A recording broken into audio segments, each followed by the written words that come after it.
Kata Nabi, kalau seseorang ingin dirubah oleh Allah pribadinya jadi baik menurut Allah, bukan menurut manusia. Ketika Allah menginginkan seseorang berubah jadi baik, ternyata bukan dunia yang pertama kali diberikan. Dunia terlampau kecil. Quran surah kedua, ayat 168. Di paling kanan sebelah bawah di mushaf. Tayyib, ya ayyuhan nasu, kulu mimma fil ardi halalan tayyiba. Kalau tayyib itu menunjukkan baik secara fisik. Sehat. Makanya kalau cari makan, cari yang menyehatkan, membuat fisik kita kuat. Jangan semua yang diinginkan mesti dimakan. Jangan semua yang diinginkan dikonsumsi. Cari yang menyehatkan, tayyib, fisiknya supaya kuat dan sehat.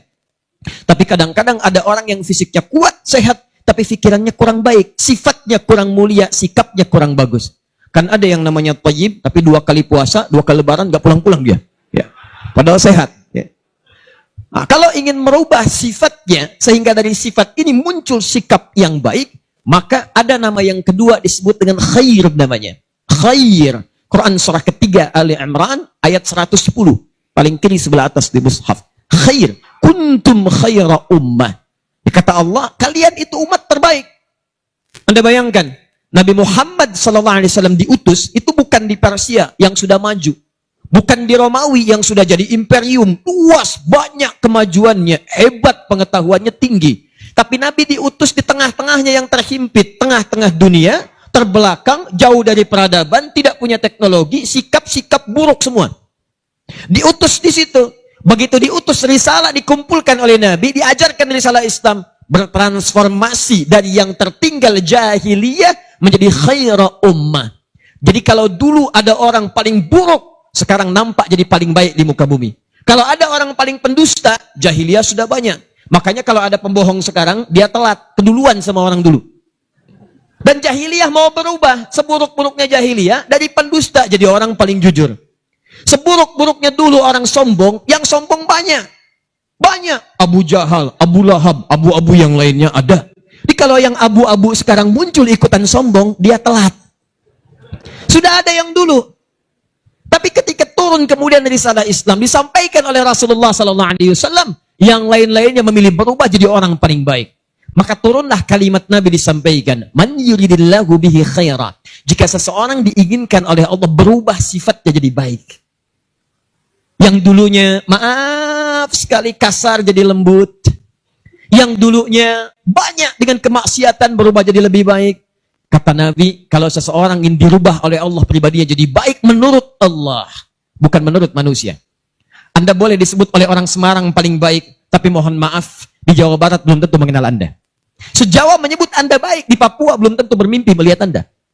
Se-Indonesia menyebut Anda baik, Malaysia belum tentu melihat Anda. Tapi kalau Allah mengatakan Anda adalah orang baik, maka semuka langit dan bumi akan mengatakan Anda yang terbaik. Dan tahukah Anda, ketika Allah menginginkan seseorang berubah jadi baik, ternyata bukan dunia yang pertama kali diberikan. Dunia terlampau kecil. Kecil. Kata Nabi, yufaqihu fiddin. Maka orang itu akan diberikan dorongan dalam jiwanya, diringankan langkah kakinya, dilembutkan hatinya untuk mau datang ke majlis-majlis ilmu, mempelajari dan mendalami urusan agamanya. Maka saya berikan ucapan selamat kepada Anda sekalian di malam hari ini. Dari sekian banyak hamba Allah yang bertebaran di seluruh wilayah-wilayah dekat kita ini, ternyata Anda yang dipilih oleh Allah Subhanahu wa taala. Dilembutkan hatinya, diringankan langkahnya. Demi Allah saya katakan, saya tidak kenal siapa Anda. Saya belum pernah melihat Anda sebelumnya. Kalau tidak Anda diringankan oleh Allah, demi Allah untuk apa Anda datang sini? Maka saya katakan, selamat, Allah telah menginginkan Anda berubah menjadi orang baik, dan dengan itu pertahankan kebaikan ini. Jangan kadang Allah naikkan, Anda turunkan. Ini yang keliru. Allah sudah naikkan iman kita, tapi kadang manusianya yang menurunkan lagi. Saya ambil contoh begini. Mana yang paling bagus, sholat berjamaah atau sholat sendirian? Berjamaah. Mana yang paling bagus, berjamaah di masjid atau di luar masjid? Masjid. Misal, antum subuh sudah ke masjid, sholatnya berjamaah. Di masjid itu bukan yang biasa-biasa, baru datang ke masjid nih, baru nyampe masjid nih, baru tiba. Itu kata Nabi di hadis Muslim disebutkan sudah mendapatkan 25 kebaikan. Baru nyampe 25. Jarak satu keduanya, ma baina darajataini khamsumi'ati sanatin, 500 tahun. Dua ketiganya 500 tahun. Tiga Kaki keempat 500 tahun. Masuk kaki kanan baca doa, tambahkan lagi pahala. Diniatkan i'tikaf kata Imam An-Nawawi dalam kitabnya At-Tibyan, dapat lagi pahala. Duduk kemudian sebelumnya tahiyatul masjid, pahala lagi. Tilawah, pahala lagi. Salat, zikir, pahala. Sampai pulang, pahala lagi. Demi Allah saya katakan teman-teman sekalian, antum sudah salat di masjid, salatnya berjamaah. Subuh sudah Allah angkat ke level tertinggi. Kenapa zuhurnya antum turunkan lagi? Tiba-tiba zuhurnya antum salat sendirian. Sudah enggak ke masjid, tidak berjamaah, salatnya sendirian. Dikala Allah sudah naikkan, kenapa antum turunkan? Nah ini kadang-kadang hal yang terlihat ringan, tapi sesungguhnya besar dalam pandangan Allah subhanahu wa ta'ala. Jadi saya ingin memulai dengan mengucapkan selamat dulu. Mudah-mudahan ini adalah awal perbaikan dalam kehidupan kita. Dan insya Allah sepulang dari sini, kita insya Allah akan menjadi hamba yang terbaik dalam pandangan Allah subhanahu wa ta'ala. Ya. Dan itu tidak cukup dengan amin. Ya, kita harus pelajari dulu. Karena amin tidak dipraktikkan sampai kiamat kurang 2 hari, itu tidak akan pernah terjadi. Ya. Tapi minimal yang sebelah sini saya lihat wajahnya sudah semakin bercahaya. Ya, Masya Allah. Kena pantulan lampu. Ayo kita mulai bahasan kita. Malam hari ini semoga Allah berikan kesabaran untuk kita ya. Baik, tadi khair sudah saya tambahkan supaya tidak penasaran. Kalau kebaikan itu sifat dipraktikkan berubah jadi ma'ruf namanya. Thayyib, khair, ma'ruf. Kalau yang baik itu diniatkan karena Allah, maka berubah jadi ihsan namanya. Ihsan. Karena ada orang baik, tapi kebaikannya tidak diniatkan karena Allah. Ada. Maaf ya, maaf. Antum kalau kedatangan tamu, misal saya bertamu ke tempat antum, disiapkan makanan nggak? Minuman? Kenapa? Karena Ustadz mau datang tamu. Bukan. Rumus hadisnya, perhatikan hadisnya. Man kana yu'minu billahi wal yaumil akhir falyukrim dhaifah.